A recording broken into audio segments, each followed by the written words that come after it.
बड़ी बैठक ली है, बड़ी, क्योंकि सारे प्रदेश के एसपीज़, सीपीज़ सभी और आला अधिकारी जो हैं पुलिस विभाग के, वो उसमें मौजूद थे।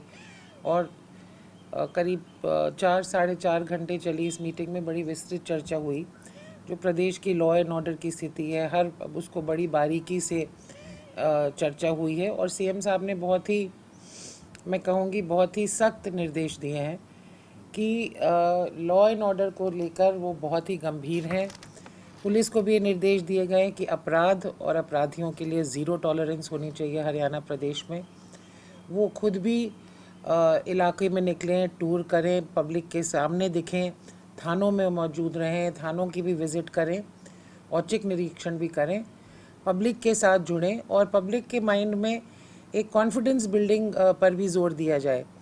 कोई भी मामला हो, चाहे वो एक्सटॉर्शन कॉल्स हैं, चाहे वो महिलाओं के अगेंस्ट क्राइम है, या पॉक्सो है, या एनडीपीएस है, या साइबर क्राइम है, इन सभी पे चर्चा हुई। और मैसेज बस ये है कि हमने बहुत सख्ताई से इस तरह के जुर्म, इस तरह के क्रिमिनल्स पे कार्रवाई करनी है, ज़ीरो टॉलरेंस रहनी है। और हाँ, हमारी पुलिस फोर्स में भी अगर कोई कमी नज़र आती है, अगर कोई कर्मचारी मान लीजिए शराब पिए हुए पाया जाता है, तो उस पर भी सख्त से सख्त कार्रवाई होनी चाहिए, ज़ीरो टॉलरेंस। बिकॉज पुलिस एक एक एक डिसिप्लिन फोर्स है और हरियाणा की पुलिस है भी एक डिसिप्लिन फोर्स। तो इन सब चीज़ों पे उन्होंने निर्देश दिए और बहुत डिटेल में बात हुई है।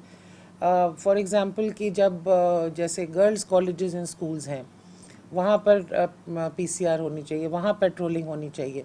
शाम के वक्त बाज़ारों में या मंदिरों के पास जो हमारी दुर्गा शक्ति की फोर्स है, वो विजिबल होनी चाहिए। सो हर हर पहलू पर उन्होंने निर्देश दिए हैं। और हम भी आश्वस्त हैं कि कल की मीटिंग के बाद एक पब्लिक को एक विजिबल उसका इम्पैक्ट नज़र आएगा। मैम, जो घटनाएं हो रही हैं, काफ़ी घटनाएं भी हुई हैं पिछले दिन, तो उसको लेके भी सख्ती है? अगर उसमें किसी भी क्रिमिनल को तो आप नहीं, एक एक जो कुछ बड़े केसेस हुए हैं हाल में, उनको एक एक केस को रिव्यू किया गया है, चाहे वो फिरौती का था या डकैती का या रेप का, या जैसे फायरिंग हुई कहीं जीटी रोड पर, या तो हर एक बात को रिव्यू किया गया है। और सीएम साहब ने यही स्ट्रेस किया है कि जब हमारा 112 इतना सुदृढ़ है, हमारी sufficient number of police vehicles हैं, पेट्रोलिंग है, तो हमारा रिस्पॉन्स टाइम कम से कम होना चाहिए। कहीं भी क्राइम घटित होते ही तुरंत उस एरिया की नाकाबंदी होनी चाहिए। हरियाणा इतना बड़ा प्रदेश भी नहीं है, और 10 से 15 मिनट के अंदर वो हमें एरिया सील ऑफ करना चाहिए। तो उन्होंने ये स्ट्रेस किया कि जो हमारा रिस्पांस टाइम है वो रियल टाइम में क्विक होना चाहिए। एंड पब्लिक को लेकर उन्होंने ये भी कहा कि प्रत्येक कंप्लेंट जो आती है थाने में, मौके पर उस व्यक्ति को उसकी रसीद मिलनी चाहिए। ये नहीं होना चाहिए कि कहीं भी थाने में वो उसने दरख्वास्त दी और वो किसी दराज में पड़ गई।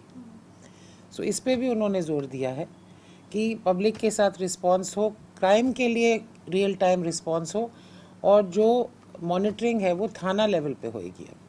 कि अगर किसी भी थाने में कोई भी वारदात या क्राइम बढ़ रहा है, वो क्यों बढ़ रहा है, और फिर वहाँ पे कार्रवाई हो, उसकी रणनीति बनाई जाए।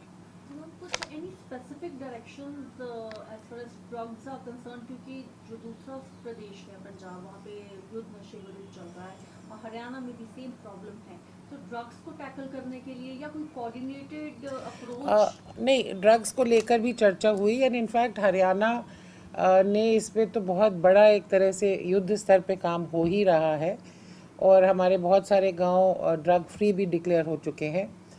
पर इस पे भी उन्होंने कहा कि सख्ताई से हमें निरंतर इस पे नज़र रखनी है, और ख़ास तौर से कॉलेजेस में जाके आउटरीच प्रोग्राम, और ये आउटरीच प्रोग्राम जो कहा गया है कि ये 2-3 चीज़ों पे केंद्रित हों।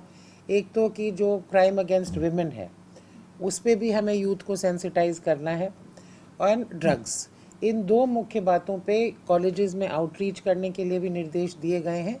और जो हमारा एंटी ड्रग कैंपेन चल रहा है हरियाणा ने, मैं समझती हूँ शायद among the highest in the country है, जो हमने ड्रग्स में प्रिवेंटिव डिटेंशन भी किए हैं, पिट एंड डीपीएस जिसको बोलते हैं।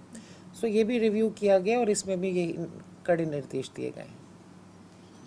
Any particular specific directions किसी और चीज़ को लेके? हाँ, सीएम साहब ने ये भी कहा कि जो समाधान शिविर लगते हैं ज़िलों में और जन संवाद, क्योंकि आप लोग सबको ही पता है कि वो पब्लिक ग्रीवेंसेस के प्रति खुद भी कितने संवेदनशील हैं और कितना समय देते हैं, तो उन्होंने ये भी जोर दिया कि जो जन संवाद की शिकायतें हैं और समाधान शिविर की जो शिकायतें हैं उन पे एसपी स्वयं भी नज़र रखें, उनके डिस्पोजल पे कि वो एड्रेस की जाएं और किसी भी मतलब नाजायज़ कारण से उनको फाइल ना किया जाए, उनको पूरी गंभीरता से देखा जाए और उनको एड्रेस किया जाए।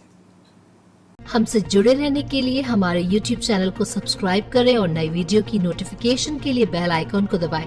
अगर आप ये वीडियो Facebook पर देख रहे हैं तो लाइक जरूर करें और ज्यादा से ज्यादा शेयर करें। धन्यवाद।